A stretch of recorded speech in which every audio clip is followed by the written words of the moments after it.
ರಾಜ್ಯದ ಹಲವು ಜಿಲ್ಲೆಗಳಲ್ಲಿ ವರುಣಾರ್ಭಟ ಜೋರಾಗಿದೆ. ಅದರಲ್ಲೂ ಕರಾವಳಿ ಭಾಗದಲ್ಲಿ ಮಳೆರಾಯ ಅವಾಂತರಗಳನ್ನೇ ಸೃಷ್ಟಿಸಿದ್ದಾನೆ.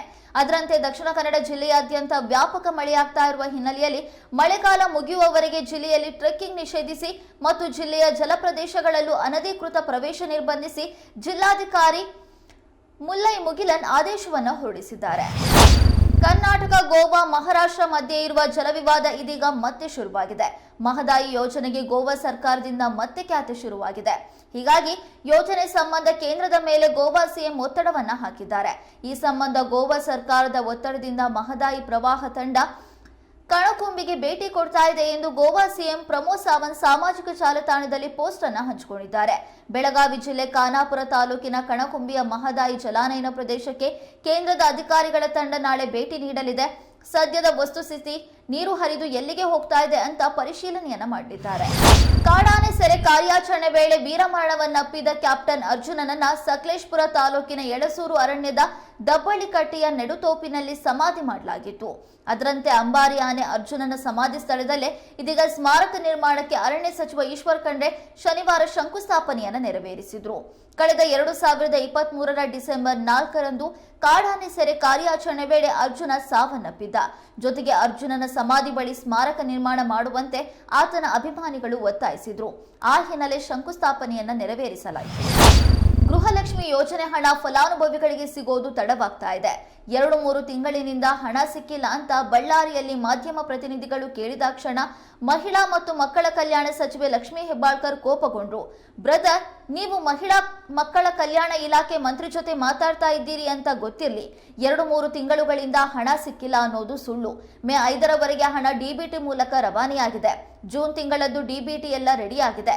ಇನ್ನೆರಡು-ಮೂರು ದಿನಗಳಲ್ಲಿ ಫಲಾನುಭವಿಗಳ ಖಾತೆಗಳಿಗೆ ಹಣ ಜಮೆಯಾಗಲಿದೆ ಎಂದು ಲಕ್ಷ್ಮೀ ಹೆಬ್ಬಾಳ್ಕರ್ ಹೇಳಿದರು.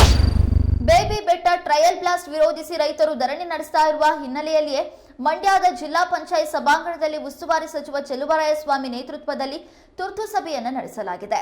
ಬೇಬಿ ಬೆಟ್ಟದಲ್ಲಿ ಟ್ರಯಲ್ ಬ್ಲಾಸ್ಟ್ಗೆ ತಾತ್ಕಾಲಿಕ ತಡೆ ನೀಡಲಾಗಿದೆ. ಇದು 2018ರಿಂದ ಇದೆ. ಸಾಕಷ್ಟು ರೈತರು ಟ್ರಯಲ್ ಬ್ಲಾಸ್ಟ್ ಬೇಡ ಅಂತ ಹೇಳಿದ್ದಾರೆ. ಸರ್ಕಾರ ಹಾಗೂ ನಮಗೆ ಬೇರೆ ಯಾವುದೇ ವಿಶೇಷ ಕಾಳಜಿ ಇಲ್ಲ. ನಮಗೆ ಜಲಾಶಯದ ಸುರಕ್ಷತೆ ಮುಖ್ಯ. ಈಗಾಗಲೇ ರೈತರು ನಮ್ಮನ್ನ ಭೇಟಿ ಮಾಡಿ ಮನವಿ ಸಲ್ಲಿಸಿದ್ದಾರೆ ಎಂದು ಸಭೆಯಲ್ಲಿ ಮಂಡ್ಯ ಜಿಲ್ಲಾ ಉಸ್ತುವಾರಿ ಸಚಿವ ಚೆಲುವರಾಯಸ್ವಾಮಿ ಹೇಳಿದರು. ಕೊಡಗು ಮೈಸೂರು ಗಡಿಯಾಗಿರುವಂತಹ ಆನೆ ಚೌಕೂರು ಬಳಿ ಕಾಡಾನೆಯೊಂದು ಕಳೆದ ರಾತ್ರಿ ಲಾರಿಯೊಂದನ್ನು ತಡೆದು ಮನಸ್ಸೋ ಇಚ್ಛೆ ತರಕಾರಿ ತಿಂದಿರುವ ಘಟನೆ ವರದಿಯಾಗಿದೆ. ಮೈಸೂರಿನಿಂದ ತರಕಾರಿ ತುಂಬಿದ ಲಾರಿಯೊಂದು ಆನೆ ಚೌಕೂರು ಗೋಣಿಕೊಪ್ಪಲು ಮಾರ್ಗವಾಗಿ ಕೇರಳಕ್ಕೆ ತೆರಳುತ್ತಾ ಇತ್ತು. ರಾತ್ರಿ 10:45 ಸುಮಾರಿಗೆ ಆನೆ ಚೌಕೂರು ಬಳಿ ಲಾರಿಗೆ ಅಡ್ಡಲಾಗಿ ಬಂದ ಒಂಟಿ ಸಲಗ ವಾಹನದ ಹಿಂಭಾಗಕ್ಕೆ ತೆರಳಿ ಟಾರ್ಪಲ್ ಎಳೆದು ವಿವಿಧ ತರಕಾರಿಗಳನ್ನು ಎಳೆದು ರಸ್ತೆಗೆ ಹಾಕಿದೆ. ಬಳಿಕ ಸುಮಾರು ಅರ್ಧ ಗಂಟೆಗಳ ಕಾಲ ತಿಂದು ತೇಗಿ ತೆರಳಿದೆ. ಅರಣ್ಯಾಧಿಕಾರಿಗಳ ವಸತಿ ಗೃಹ ಅಲ್ಲೇ ಸಮೀಪದಲ್ಲೇ ಇದ್ರೂ ಯಾರೂ ಸಹಾಯಕ್ಕೆ ಬರಲಿಲ್ಲ ಎನ್ನಲಾಗಿದೆ. ಸದ್ಯ ಲಾರಿ ಚಾಲಕ ತರಕಾರಿ ಕಳೆದುಕೊಂಡು ಪರಿತಪಿಸ್ತಾ ಇದ್ದಾನೆ. ಬಾಕಿ ಉಳಿದಿರುವಂತಹ ತರಕಾರಿಯನ್ನ ತೆಗೆದುಕೊಂಡು ಕೇರಳಕ್ಕೆ ತೆರಳಿದ್ದಾನೆ ಎನ್ನಲಾಗಿದೆ. ತರಕಾರಿ ಲಾರಿಗೆ ಪರಿಹಾರ ನೀಡುವಂತೆ ಸ್ಥಳೀಯರು ಆಗ್ರಹಿಸಿದ್ದಾರೆ. ಕಾಂಗ್ರೆಸ್ ಸಂಸದ ರಾಹುಲ್ ಗಾಂಧಿ ಗುಜರಾತ್ ಪ್ರವಾಸದಲ್ಲಿದ್ದಾರೆ. ಲೋಕಸಭೆಯ ವಿರೋಧ ಪಕ್ಷದ ನಾಯಕ ಮತ್ತು ಕಾಂಗ್ರೆಸ್ ನಾಯಕ ರಾಹುಲ್ ಗಾಂಧಿ ಜುಲೈ 6ರಂದು ಅಹಮದಾಬಾದ್ನಲ್ಲಿ ಕಾಂಗ್ರೆಸ್ ಕಾರ್ಯಕರ್ತರೊಂದಿಗೆ ಸಭೆಯನ್ನು ನಡೆಸಿದ್ರು. ಈ ವೇಳೆ ಬಿಜೆಪಿ ಮತ್ತು ಪ್ರಧಾನಿ ನರೇಂದ್ರ ಮೋದಿ ಅವರ ವಿರುದ್ಧ ತೀವ್ರ ವಾಗ್ದಾಳಿಯನ್ನ ನಡೆಸಿದ್ರು. ನಾವು ಬಿಜೆಪಿಯನ್ನ ಗುಜರಾತ್ನಲ್ಲಿ ಸೋಲಿಸಲಿದ್ದೇವೆ.